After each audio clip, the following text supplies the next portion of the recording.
భాగ్యనగరంలో వీర సావర్కర్ మందిరంలో సమాచార భారతి ఆధ్వర్యంలో వేదిక మీద ముగ్గురు సుప్రసిద్ధులున్న ఈ సందర్భంలో బలీశ్వర్ గారు, గోపాలరెడ్డి గారు, విజయభారతి గారు,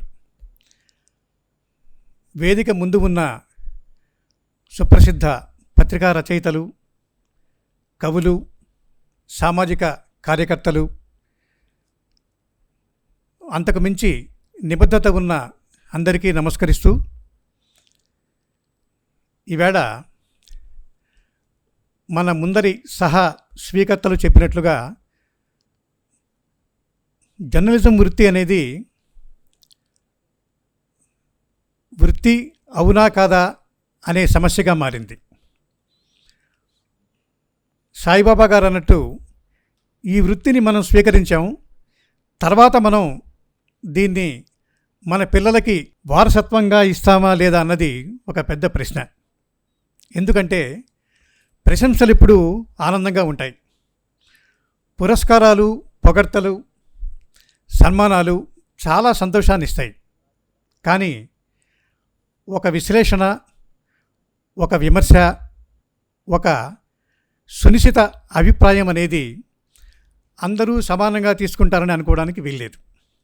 అంటే ఒక ఆనందానికి ఒక విమర్శకి ఉన్న తేడా. కాబట్టి సహజంగా జర్నలిస్టులు అంటే మనం అనుకుంటాం, కానీ చాలామంది చాలా దగ్గరగా వస్తారు, చాలా దూరంగా ఉంటారు. కారణం ఏంటంటే అన్నీ రాయాల్సింది ఈ జర్నలిస్టులే. ఏమి రాసినా దానికి ఒక ప్రామాణికం అన్నది మనం అనుకుంటాం. ఈనాడు పత్రికలో 36 సంవత్సరాలు ఉపసంపాదకుడిగా పనిచేశాను. నాకు సంతోషం ఏమిటంటే పత్రికలో పనిచేసిన అన్ని సంవత్సరాలు ఏ రోజు కూడా వృత్తిపరంగా నేను బాధపడింది లేదు.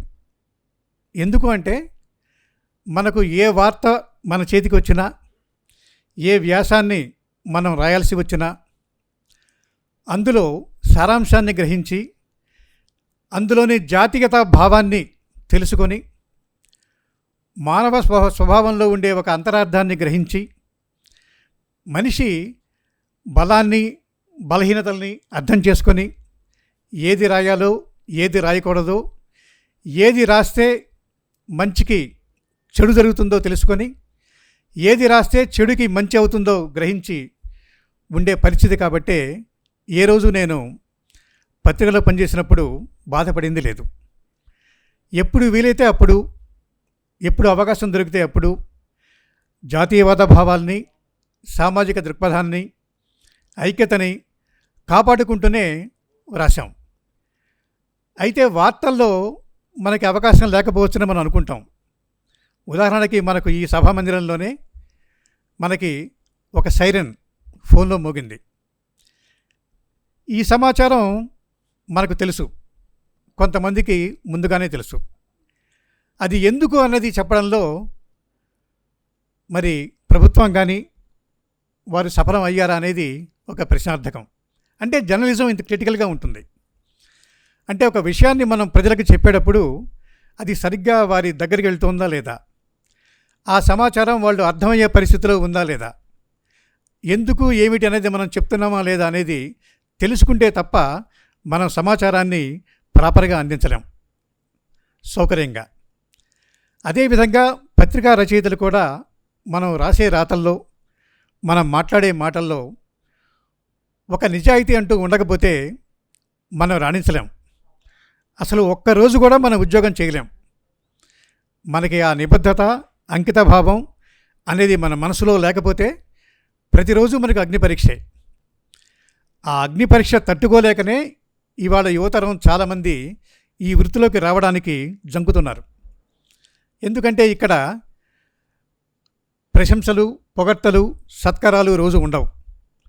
ఇక్కడ పదోన్నతులు, గౌరవాలు, పెద్ద పెద్ద సన్మానాలు జరగవు. జరిగేది ఏమిటంటే ఒక సంక్షోభం, ఒక ఆందోళన అనేది జర్నలిస్టులకు ఉంటుంది. ఎందుకంటే ఏ రోజు ఎలా ఉంటుందో తెలియదు.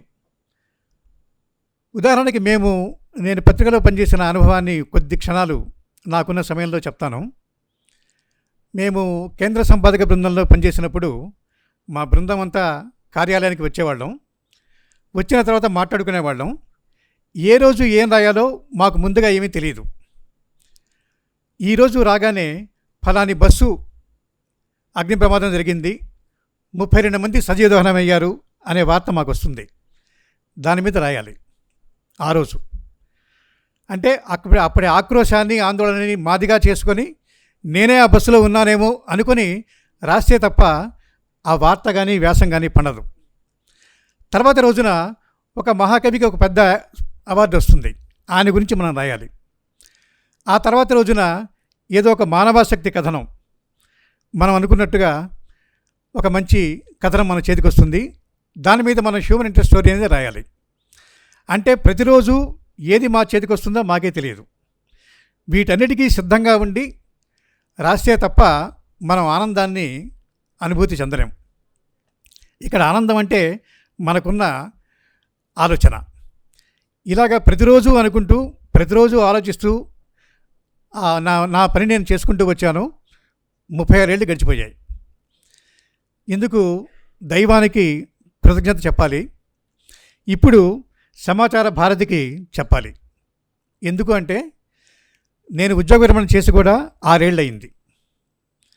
అయినా ఎక్కడో 6 ఏళ్ల తర్వాత నేను ఉన్నానని గ్రహించి, నేను రాస్తున్న రచనల్ని చూసి పరిశీలించి విషయం ఏముందో ఉందని తెలుసుకొని అక్కడి నుంచి ఇక్కడ దాకా నన్ను రప్పించిన పెద్దలందరికీ మనస్ఫూర్తిగా నమస్సుమాలు అర్పిస్తున్నాను.